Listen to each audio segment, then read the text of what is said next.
Sarah Jane and I'm an interiors and lifestyle blogger. My blog, Just a Little Build, started out in June 2016 when we moved out of our home and into a static caravan.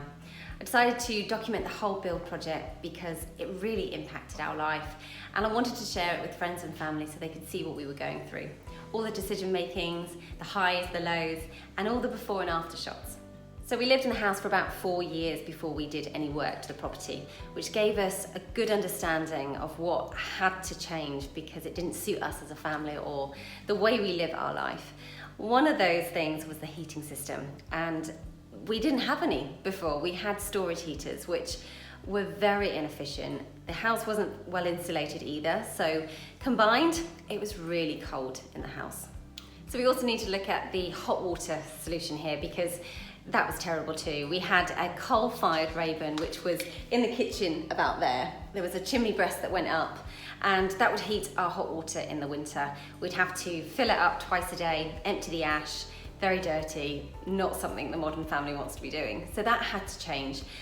We also had pumps, electric pumps that would pump the water around the house because the house is quite a large house, so we needed to get the pressure of the water round to the bathrooms, and they were very noisy.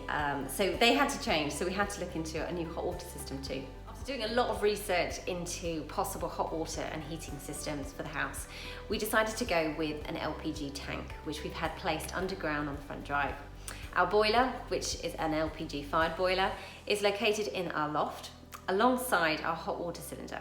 Many myths that go with opting for a hot water cylinder, but here are my top tips for choosing one. It allows for multiple outlets, showers, baths, etc. to be run at the same time. A sealed mains water pressure system will often boost pressure.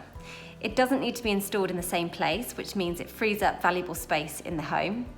For those with multiple bathrooms, it's no less efficient. You'll need a hot water cylinder if you plan to use renewable technologies such as heat pumps or solar thermal panels. And lastly, you can add a hot water cylinder to a combi boiler if you add a bathroom or extend, for instance, if there is still capacity within the output. And the hot water cylinder is great because we've got quite a lot of bathrooms here and we have a lot of people, and we want to make sure that we have enough hot water to meet our needs as a family. Through doing all this work to the house, we have completely transformed our home. It's comfortable, we enjoy being in it, and it's warm, which is the best thing.